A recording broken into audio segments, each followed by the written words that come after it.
Next, we're going to look at the seventh card. This is the position that represents you, the person asking the question. In this case, it is the Four of Cups. Okay. The kind of the expression or the feeling of this card is somebody who's bored. This represents you. So I think it shows your boredom with the current sequence, the current you know, kind of reoccurring events that keep happening in this relationship.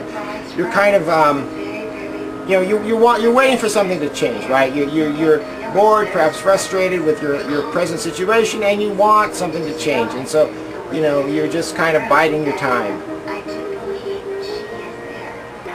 Our eighth card is the environment, or in this case, it could also be the other person, the person that you wrote the letter to, and it's the Eight of Swords. Well, if you look here at the, let me zoom it in a little bit. Oh, that's not the right way. If you look here at the card, what you'll see is that there's a little moon, and that moon has an influence upon the person that's coming out of the window. And you know that I think represents the other person. I gotta put this back. Phooey. That represents the other person.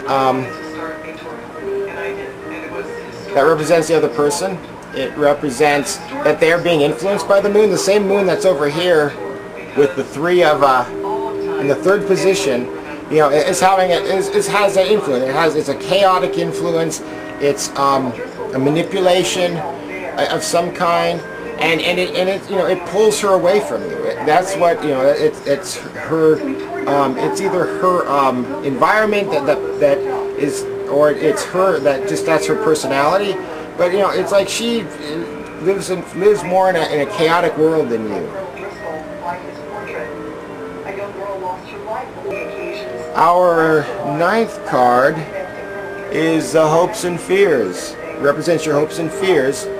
And we've got the Queen of Wands. Well, this is this represents your hopes and fears. Your hope is that, you know, you're going to stand your ground.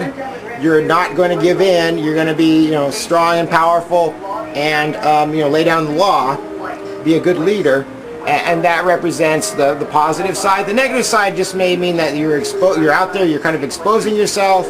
You know, you don't really have you don't really have the willpower, because the Queen of, because the Wands, you know, represent, I think, willpower in a lot of ways. You don't really have the willpower or the strength to actually, you know, carry through with it. Ninth card is hopes and fears. Our final card, the 10th card, represents the outcome or the prediction for the fortune. We have the Three of Cups. The Three of Cups can represent you know, good times with your friends. It can represent happiness, a celebration, you know, rejoicing. You know, it's generally considered a positive card. However, because there's three people involved, right? Three cups. It also can represent a love triangle, right? Which would maybe mean that eventually she's going to, you know, come back in, and maybe your timing is going to be such that you're already involved with somebody else. And you know, it's going to just cause more confusion. So because of that, I drew an 11th card. The 11th card is just going to give us a little more clarity as to whether it's a positive outcome, a celebration, or if it's going to be a love triangle. We have another family card here. We now have the 10 of Cups, and as you can see, the cups are kind of arched over the family's head. And this is another card that represents, that's very similar. It has a meaning that's very similar to the Three of Cups. It means happiness. It means another card that also means pleasant family life. So we look back to the card that represented the Four of Wands.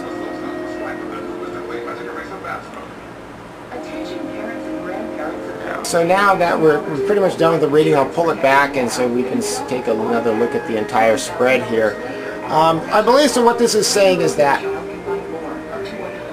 a lot of these cards just kind of, you know, just kind of strengthen the question. They're just kind of like show that yeah, this reading's in very tightly. This reading seemed to be very tightly tuned to the question, meaning that there was a lot of validation as to, you know, the past, the fifth card, and you know, the hangman being left in limbo, you know, and the lovers, and the happy home life, and the walking away. It all just is all very tight. So I think that the fact that we had two cards that represent a positive outcome means that, you know, the effect, the letter will have the effect that you desire. You know, the desired effect will be understood by the person that got the letter.